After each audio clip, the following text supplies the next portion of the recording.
Hey everybody, welcome to Felicity Yarn Studio. If you're new here, my name is Zoe and thank you for joining us today. I am a fiber artist coming to you from the foothills of North Carolina. This is where I like to sit down, we're just going to call it periodically, and share with you guys what I've been making. I try to do monthly podcasts. Sometimes that works out, sometimes it doesn't.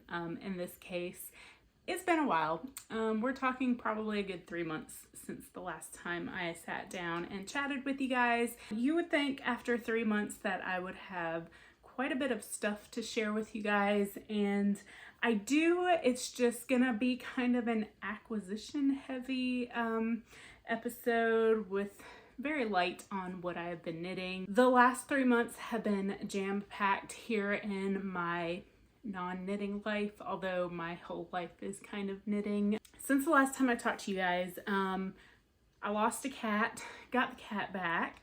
My mom came out here and we went to SAF in Asheville. That's the Southeastern Animal Fiber Fair. So that's where a lot of my acquisitions have come from. Jason and I have painted 3 rooms of our house, and that's not just like, oh, slap up a couple coats of paint. It was like mudding, sanding, then priming, then painting, then caulking, then painting the trim. So that, all of that times 3, I packed up about 55 advent calendars, and those have gone out the house. The shop has been updated a few times since then. And on top of that, we have hosted Thanksgiving dinner here for both of our families. So needless to say, yes, I have been probably putting too much on my plate for the last few months, but it's now December. Things are starting to slow down. I am starting to get some of my making mojo back. So let's go ahead and dive right in. I have 3 finished things to share with you guys today. I'm not a juggler. Let me stop. Before we started all of our little house renovations, before we started all of our, they're not huge projects, but for just the 2 of us taking it on, it was a lot. I knew that since we were going to be hosting Thanksgiving here, I wanted to knit up some little pumpkins to have as table decorations for Thanksgiving, even though I feel like everybody has their Christmas decorations up by the time Thanksgiving rolls around now these days. I whipped up a couple of pumpkins, and this is the Gourdgeous knit pumpkin pattern. Pattern is by Adrienne Sullivan. I asked Adrienne of the Reluctant Knitters podcast which pattern she had used for some of her knit pumpkins, and that's the one she recommended. So yeah, this was a really simple, really easy pattern. It's just a 2x1 rib. You can either knit it flat or in the round, and then you kind of cinch up both ends and add a little I-cord on there. So for these 2, I just grabbed, I don't know, I think for this one I had about 3 strands of fingering weight, and then for this one I had about 4. This was probably the best, like, texturally looking one that came out. It was also the last one that I made, so I had done a few trials and errors at that point. Yeah, so I just held multiple strands and then kind of figured out what size needle I would need with those. And then these 2, this was just some leftover handspun yarn that Naomi, who's my sister, she's the yarn curator, years ago she had spun up some fiber for me, and I thought that these colors were kind of vaguely Thanksgiving-ish. And I didn't really know what I was going to do with this little leftover bit of handspun yarn, so it worked out perfectly. It was just 1 strand. It's a little thin, you can kind of see the stuffing, but for just some little table decorations, fall decorations, they worked out perfectly. That is finished object number 1. For my second finished object, I did finish my V-neck sweater since the last time I recorded. This is the Northwoods V Neck. The pattern is by Jessie Mae Martinson of Jessie Mae Designs. If you've been here before and watched the last actual podcast episode, I was in the middle of test knitting this for her, and I have since done a finished object video, and that is on the channel. I'll leave a link to that. I'm just gonna refer you guys to that video because I finished this almost 2 months ago. yeah, about 2 months ago, and all that information is gone from my brain. Between the drywall dust and the paint fumes and then all of the cooking and whatnot, my brain just doesn't have space for the details right now off the top of my head. I really enjoyed this knitting this pattern. I have gotten a lot of wear out of this in the last month or two since finishing it. It's a really great kind of wardrobe staple in that, you know, it's a really basic classic design. She did design it as more of an oversized fit, and I opted for more of a close fitting garment. So yeah, I could see myself knitting a kind of roomier, baggier version as the pattern intended. The last thing that I'll mention about this is that I did knit this in one of my own hand-dyed yarns, and the colorway is Seashell. It is out of stock on DK weight in the shop right now, but I have some on fingering weight or sock weight, and I will probably be dyeing up a new batch of this in the new year because, yeah, I really love this gorgeous neutral. It's kind of a light yellowy, peachy tonal thing going on there. So actually this needs a wash because I wore it so much and I've been waiting to record.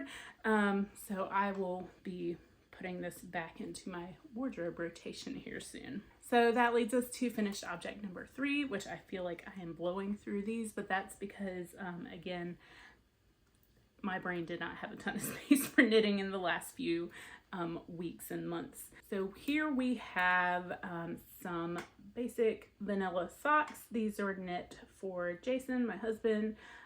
These were made out of some handspun yarn. So these are made from some yarn that I spun up from fiber from Wound Up Fiber Arts, and I believe the colorway was something like deeper or deep. I don't remember. But I got about a DK weight spin for this skein of yarn, and these socks are too big for my sock blockers, but it's the best I've got. I did 2 at a time. No. Yes, I did 2 at a time, toe up socks, and I think I increased out to about 48 stitches. My husband has not a small foot. He wears somewhere between a men's 14 or 15, depending on the shoe and the brand and whatnot. So I knew that I was going to be close on yarn as far as getting these with a long enough leg. I wanted a good long leg on these. I also wanted to just use up as much of this yarn as possible. I'm really trying to not wind up with partials. My house overfloweth with partial skeins of yarn. And as you can tell, I did do an afterthought heel here. I like to do the little trick where you knit in a piece of scrap yarn for the row where you want to put in your afterthought heels, and then you come back and you pick up along the top and the bottom of that scrap piece of yarn, pick it out, and then you have live stitches to work from. So it's a forethought, afterthought heel. Who's here? Probably a cat walking by the house. For the heel, I used just some commercial sock yarn. It is from Coop Knits that I picked up at EYF at the Edinburgh Yarn Festival when we went a few years ago. Oh, I think it's FedEx or somebody delivering something. Don't remember the colorway name. I think the tag is upstairs. I'll try to either pop it on the screen or leave it in the description box down below with the show notes. So yes, if you want more information on anything that I'm talking about today, I will try to leave links and at least leave you a very rough show notes down there for where you may where you can start your Google search to find things, because that's the energy that I've got for y'all right now. But back to the socks, the reason that I wanted to go ahead and bust these out and get them nice and long, I'm surprised Naomi didn't mention it on her last podcast. We are going on a trip in March. We are going to a very cold place. We are going to Iceland. So it's going to be me and Naomi, our parents, and Jason's coming along as well. So I wanted to get him a couple of pairs of handmade socks, wool socks knit for that trip. So I've got one done. He's got two 2 or 3 pairs already that I've made for him. So I think at least one more pair and he should be set for that trip. That rolls me nicely on into my works in progress, which is a pair of socks from myself. So I'm like in the middle of a row here, so please forgive that. But I have started knitting my own pair of Iceland socks here. This is yarn, the main sock color. It's from Retrosaria, and I picked up this skein again while we were in Edinburgh at the Be Inspired yarn shop. I don't know the name of this colorway right off the top of my head. Again, it might just be a number sequence if I remember correctly, but it's very pretty.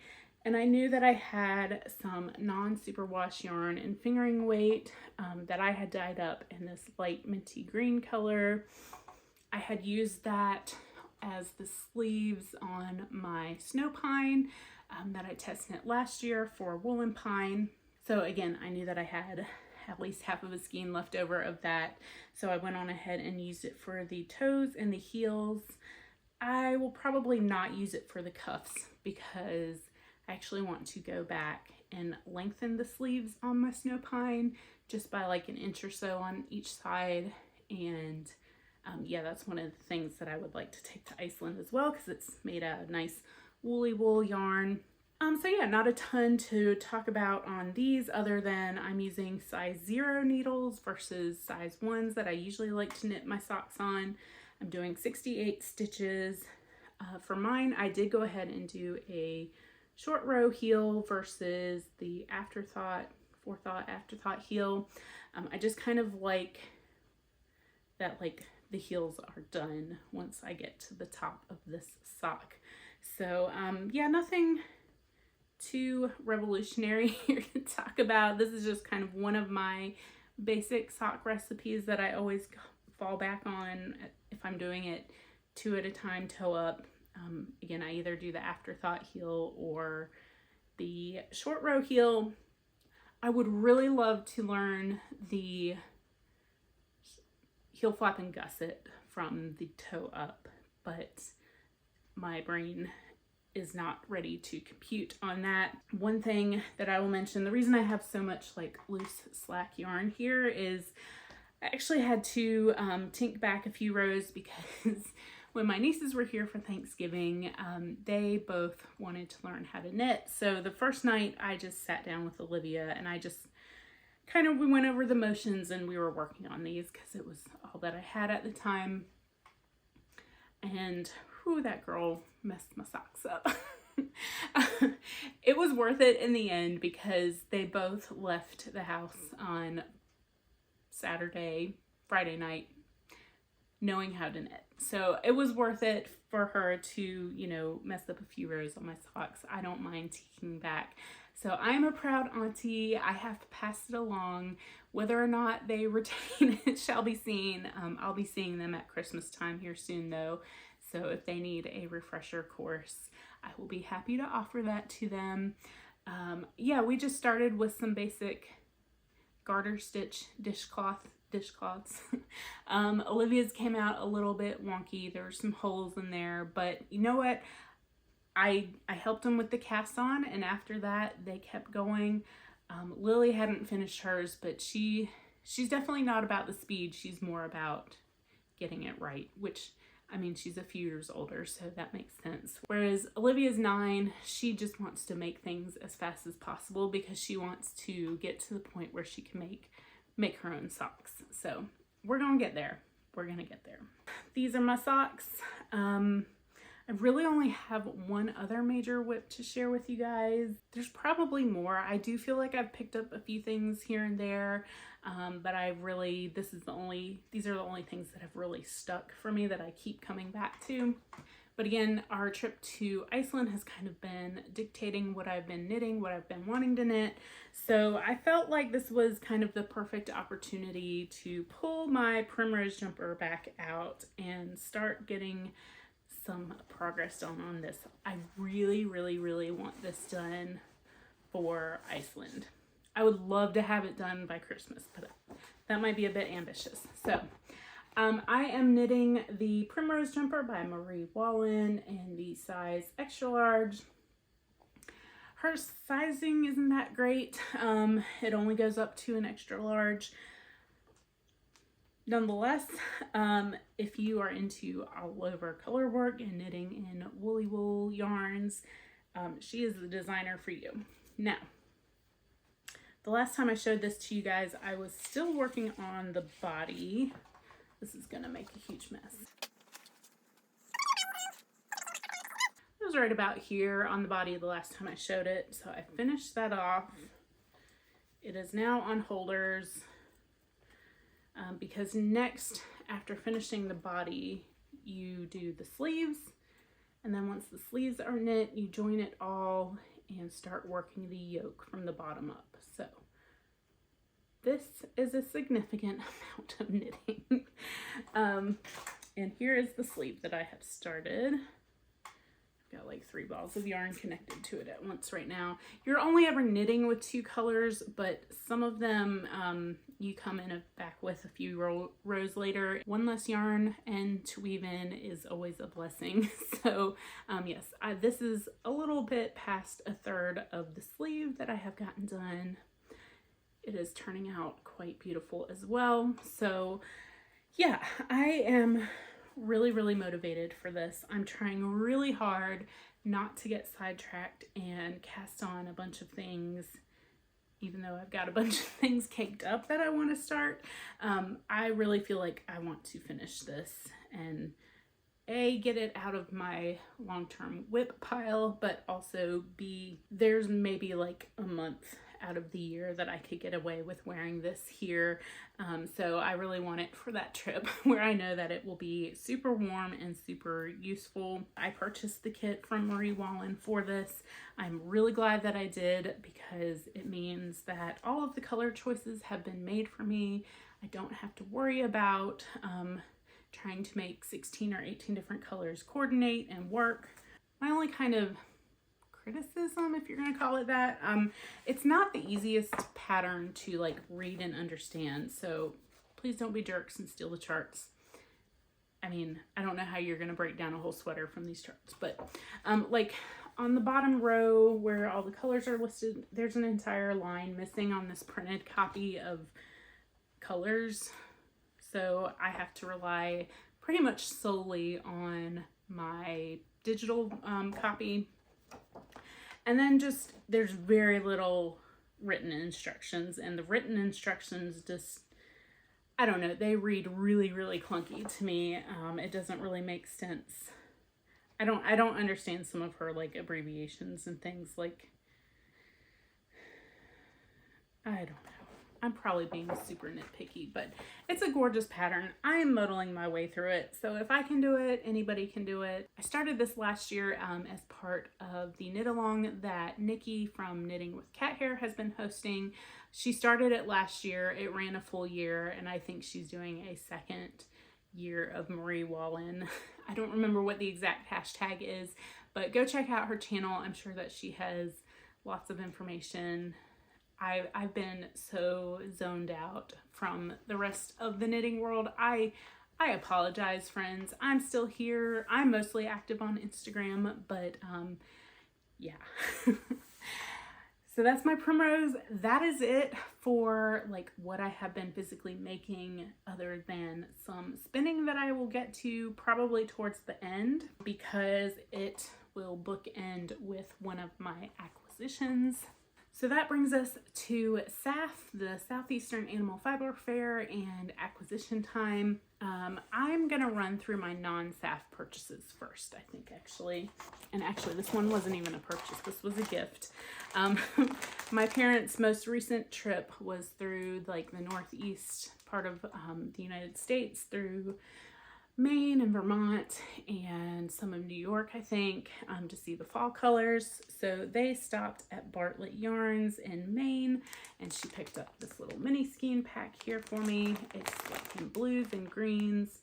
They are 1 ounce sport weight skeins, 105 yards each.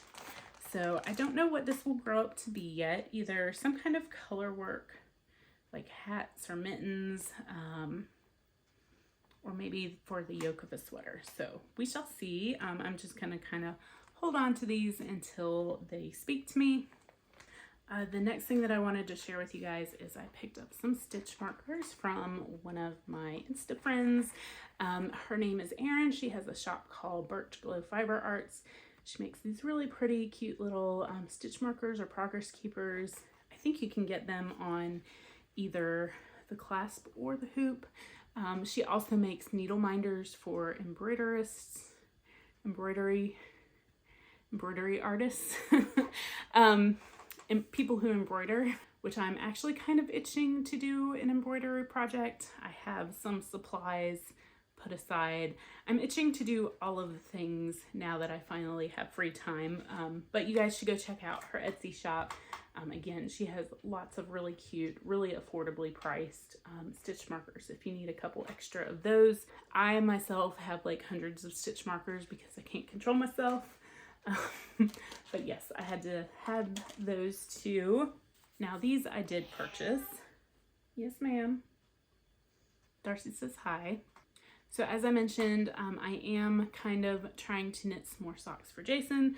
So I purchased these two skeins from Muststash Yarn. They are both Star Wars colorways. So the one up top here is called Dark Emperor. It's the Emperor Palpatine colorway, and the one on the bottom is R-Droid N2, so R2D2 colorway, self-striping yarn. I'm going to cast on this top one here for him now that I finished those other socks, and I really like this R2D2 colorway. I might keep it for myself, or if nothing else, I can probably get him a pair of shorties out of this with leftovers. If I make a pair for my yarn, make a pair for myself. And then maybe use like the leftovers here to complement this one. I don't know. We'll see. I'm sure y'all's partners also agree that you have too much yarn around the house, but when it is Star Wars themed colorways, I mean, it could be like doo-doo brown, baby throw up green. If it had a Star Wars name, he'd be okay with me purchasing it. So I took that as, you know, full permission to purchase these two skeins of yarn. I would like to see the baby. She's been very needy as of late in her old age. You're gonna cover me with cat fur now. Which leads us now to the Sappho Accquisitions. I said going into the festival, I tried to be good. I had a shopping list in mind. I had a few specific patterns in mind that I wanted to purchase for. One of them was Nurtured by Andrea Mowry, and the other one was just a basic DK weight raglan pullover. I'll probably make the same pattern that I made by Joji Locatelli. I was 50% successful. So, but I told myself when I was going in that I did not want to pick up any single skeins of yarn. I have like a bin full of single skeins for making socks out of. But what did I come home with? A single skein of yarn. I kind of wish that I had bought a sweater's quantity of this, but this was the Saf special colorway by Twist Fiber Studio, and it is just gorgeous. These kind of deep purples and eggplants, and there's like navy blue in there, and it is called Fantastic Journey on Balsam Fingering, and it is her 75/25 base. And yeah, this was just too beautiful for me to pass up. I might see if she has any leftovers on her site, because this would make either a really pretty like shawl or a sweater. If not, it'll make a really pretty pair of socks. So that was an immediate, like I had seen it on her Instagram the night before the show and knew I was gonna go there and pick this up. And like I said, I knew that I was looking for a sweater's quantity worth of DK weight yarn. So let me backtrack a bit. When we go to shows, me, my mom, Naomi, we kind of have a general like we go make a round, just kind of look and see what we like, and then maybe come back and purchase things. Or at least Naomi and my mom seem to be better about that. I'm more like, I make that first round, and if something really speaks to me right away, I go ahead and purchase it. And then I think about everything that I kind of loved, or I don't know, I go back maybe and purchase things the second time around too. But it's a festival, YOLO, you know? So when we were walking by this booth, it was a new booth to me. I don't think they've been at SAF in the past. It is U2 yarn, and it's on their DK weight 100% superwash merino base. I don't think it has a colorway. I think it's just a batch number here. But I picked up 5 skeins of this, and it is super pretty. I loved a lot of things at their booth. They had a lot of kind of these kind of pastel, kind of natural colors. This kind of gives off like opalescent vibes to me, which is right up my alley. So this is definitely going to be a DK weight basic raglan sweater, sooner rather than later. This might be something that I cast on right after I finish my Primrose, or it might be something that I need to cast on to have something kind of easy and brainless to work on. My problem with the Primrose is that it really requires concentration, because every row of color work changes. You're changing colors every 3 or 4 rows. I need something that I can just pick up and go round and round and round and round and round on. So yeah, this might be getting caked up soon. I think they may be a local yarn shop, and this is their like house dyed yarn, because they had the Harrisville nightshades and daylights there. Really want a sweater's quantity of the daylights. I have a quantity of the nightshades that I would have plans for one of these days, but I really like the daylights, which is the white milled yarn with like, it's not even tweed, it's just like flecks of color kind of tinting that white or off-white colored natural yarn to give it just ever that so slight of a shade. So I may have to see like if that is something that they carry full time, but they had a lot of really beautiful stuff in this booth. So the booth next to U2 Yarns had some really, really cute stuff, like tea towels and teacups and things. So I could not pass up this cat mug here. It is so cute. I love it so much. It's made by Emma Ball, is the designer. It's called Kittens and Mittens. But I don't remember the name of the booth that I actually purchased it from. But again, they had this, they had some sunflower design stuff, they had like puffins, they had like tea towels and project bags. They had all kinds of stuff in these really cute designed things. So again, I was trying not to be too impulsive, but this is a real China teacup. So I think they hold heat better when you make a hot beverage. So I had to have this little mug. Like I mentioned before, I had Nurtured from Andrea Mowry on my list. That's an Aran weight pattern, which you don't really see a lot of that kind of heavier yarn at the festivals. So on our initial pass through, we walked by this one booth called Roots Alpaca Fiber Mill, I think is what it is. And aside from having yarn that they have milled from their alpacas, they had other kind of finished objects like hats and socks and other things that you can purchase from them. But I really fell in love with one colorway that they had, which was this natural deep chocolate color. And I was really close to purchasing it for Nurtured, they only had like 3 skeins, and I think I needed 5 or something. And I tried to talk myself into some of the other stuff that they had, but it just wasn't love, so I passed on it. But I did find a couple of other things at their booth that I wanted to share with you guys. The first is I picked up a set of felted coasters from them. There were 4 coasters in the set, but we're using the other 2 in another room. But I really love these. I think they're beautiful. It was a nice little purchase that I know we're going to get tons of use out of. And I also picked up a felted soap kit. This is again another kind of yarn adjacent craft. Needle felting is something that I really have been wanting to try, which you'll see in a minute. So I picked up this soap felting kit because I figured there's really no way to mess this up. I read over the instructions. It seems fairly straightforward. So yeah, I just wanted to try it and see how it went. I usually prefer using not commercially made soap. I stopped using body wash to cut down on plastic, and then for soaps, I have found that the commercial soaps just really dry my skin out, so I try to find something made with like sheep's milk or goat's milk. And the added bonus to that is that I'm usually supporting an artisan or something like that when I pick up one of these bars of soap. So the year prior, when we went to SAF, I was walking around with Naomi, and one of the things we saw was this really lovely booth that had a lot of, or they only do needle felting kits. So it is from Felted Sky, and I really regretted not picking up a kit the year before. I decided to go ahead and get this cherry blossom kit. They had so many cute ones to choose from.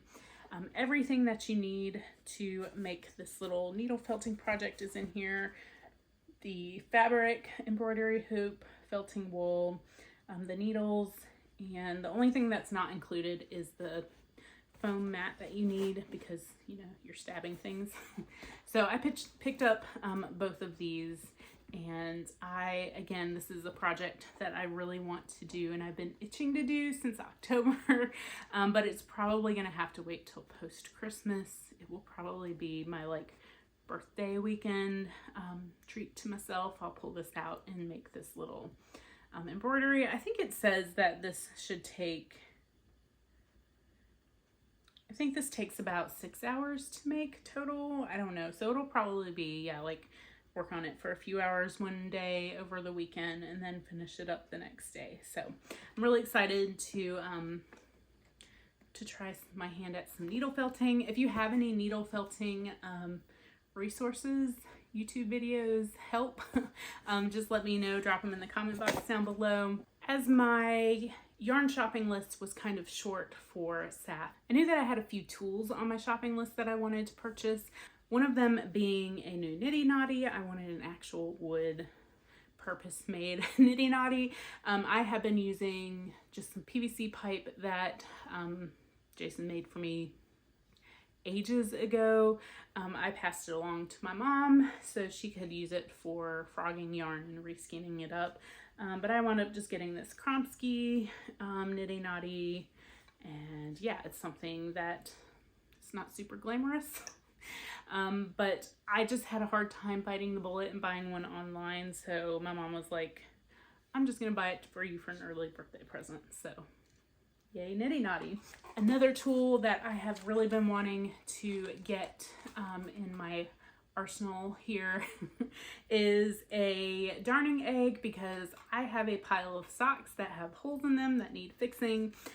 This came from Knitting Notions. It's made out of maple wood. So yeah, again, nothing super exciting here, just a tool that, like, it's either hard to find, it's not hard to find online, but it's just more fun to buy in person than online. And finally, I had been looking for one of these little loom things where you can, again, it helps with darning socks or visibly mending clothes, where you can kind of make a little like woven patch that is more aesthetically pleasing than just kind of freehanding it.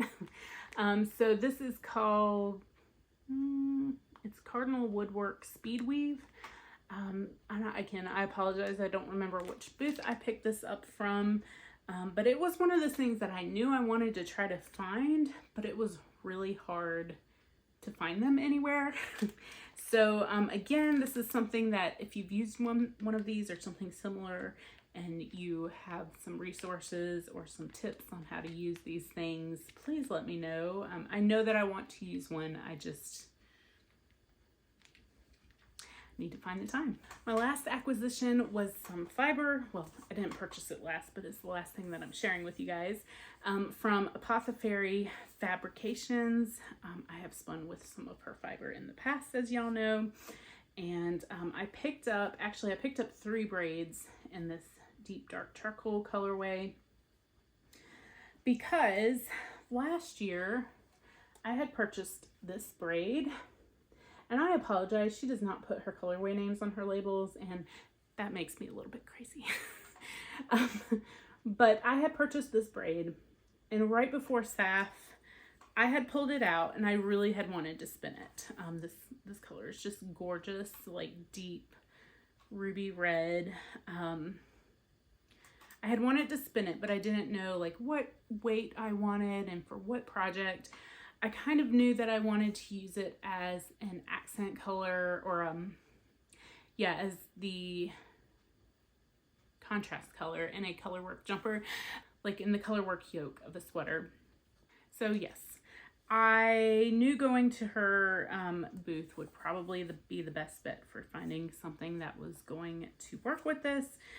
So as soon as I saw this across the way, I was like, yes, this will be the perfect body color, and this will be my contrast color for a colorwork sweater. And my mom and I had already been talking about doing a pattern by Unwind Knitwear. I don't remember her actual name. When we were scrolling our libraries, pattern libraries, the night before the festival, I had noticed that I had the Baroque Nouveau pattern already in my library. So Mom and I have decided we're gonna do a knit along at some point, but I have to spin up my fiber first. So I did come home and immediately start on the main colorway. Since I'm doing a 3-ply fingering weight, I decided to go ahead and just spin each braid as its own bobbin, and then I'll ply them together from there.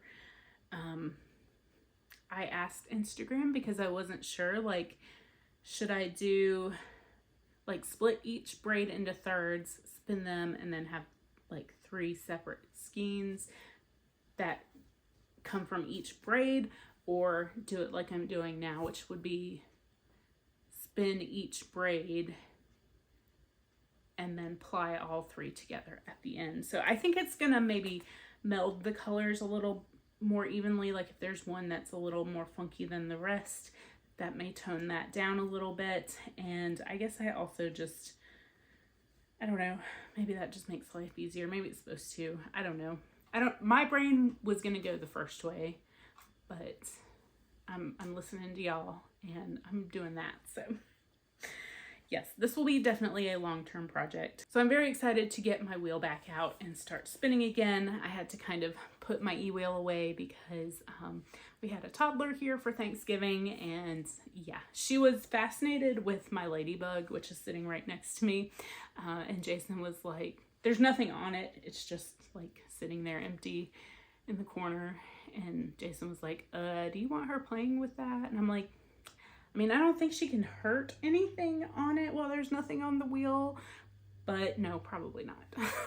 I don't want her fingers to get caught in it. So besides that spinning, which I've started, and I have hopefully popped the picture on the screen of that single that I have started, I have done some other spinning on the complete opposite end of the spectrum. I have been doing some bulky, super bulky spinning, or I had started some and I finished it up when I got home from SAF.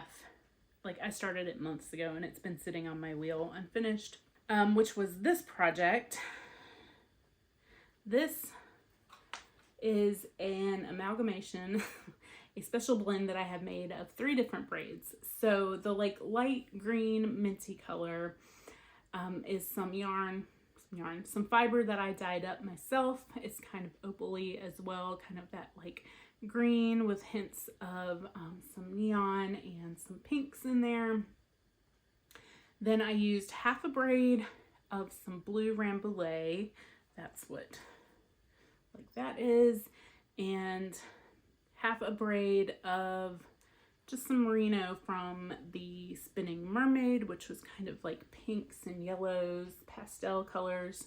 I think it also had some hints of neon in it as well. And my goal originally was to practice spinning some super bulky or chunky yarn.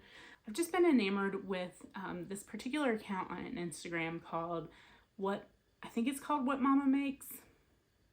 I'll leave it on the screen. But she spins some of the most beautiful, fluffy, chunky, just like squishy looking 2-ply yarns, and I really want to make some of them. I don't know what I'll make with them. I'll probably never make anything with them. I just think that they are beautiful to look at and appreciate in that way. I think they would work really well for weaving. Actually, I have a second half of this combination. I have a second full skein and then the 2 half skeins left. Some of this came out like I wanted, some of it did not. Some of it's a little thin. I wanted more like these fat pieces all over. I'll probably try to spin up the second half the same so that I can make, you know, a full project out of all of this. So I don't know what I'll make. Maybe just some kind of shawl or throw for the living room out of this. I think I was inspired at the time by when I don't remember what the new Sex and the City show is called, but there was like a throw or like a shawl blanket shanklet thing that Carrie had that one of the knitting companies made for the show. So maybe that, but I don't remember what the yardage was, so hopefully I have enough to make that. If not, I'll just pull random handspun chunky-ish skeins for that. I have not set the twist in any of this. I think the reason why I got some really thin areas was I over pre-drafted some of the yarn. What I was finding for the chunkier spins is if you pre-draft it, you basically can't do anything else to it. Like you can't then actually draft it as you're spinning it, because to get the chunky yarn you need very little twist, which is actually kind of difficult after almost exclusively spinning like really fine yarns for the last few years. Just kind of reorienting my brains and my hands to get something like this. I tried a second time. This was a bat from Apothefaery that I purchased at last year's SAF. I didn't know what the bat would be when I first purchased it, but now that it is spun up, I do think I want to try using this in a weaving. I have a little tapestry loom that I haven't gotten around to playing with yet, so I want to try something with this in there. And so again, this was a bat. It was made with merino, bamboo, linen, and maybe silk. I think, I don't remember, but that sounds about right. Now, I think I had better results with this for 2 reasons.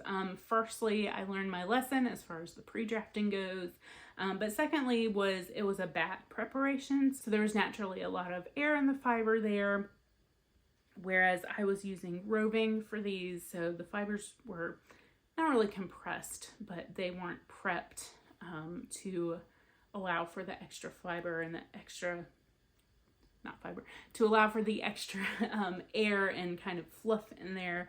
So this is definitely more of what I was going for. It's definitely a lot like just big and pretty and squishy kind of art yarn. I mean, look at those big, lovely like barber pole sections. Again, I don't really have a desire to like knit anything with this, but I think it turned out really pretty, and this is exactly kind of what I was going for.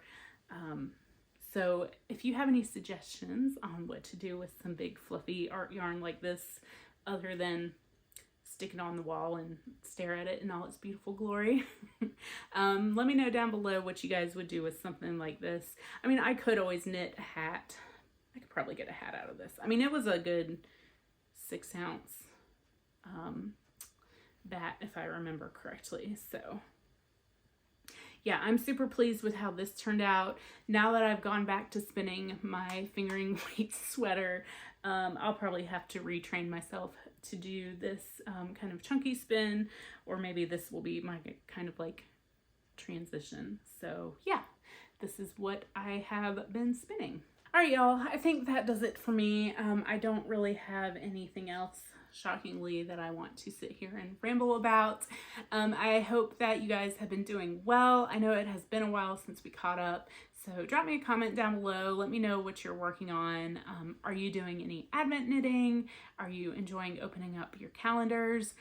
We're on like day 5 or 6 of Advents. I think it's day 6. I need to post a little recap on Instagram of the days so far that I dyed up. But yeah, I think that I'm going to try and record again early in the new year. I'm going to try to be better. I feel like I say that every time, but the gaps just keep getting longer and longer between podcast episodes. But I hope that you all have a lovely holiday season. I hope that you are enjoying Vlogmas. I am not a Vlogmas person. I tried it a few years ago. I respect any and all of you who are out there doing it. It is not for me. It's going to be hard enough for me to get this one video edited and uploaded. So again, thank you for joining me today. I hope that you all have a lovely Christmas, a happy holiday season, and I will see you next year. Bye. This is some yarn that I spun from fiber from Wound Up Fiber Arts. Really, Nikki with cat hair with leftovers. If I make a pair from the yarn, make a pair for myself. So I'm sure everyone else's partners. No. You moving my camera around. I think I have to podcast the rest of the episode like this.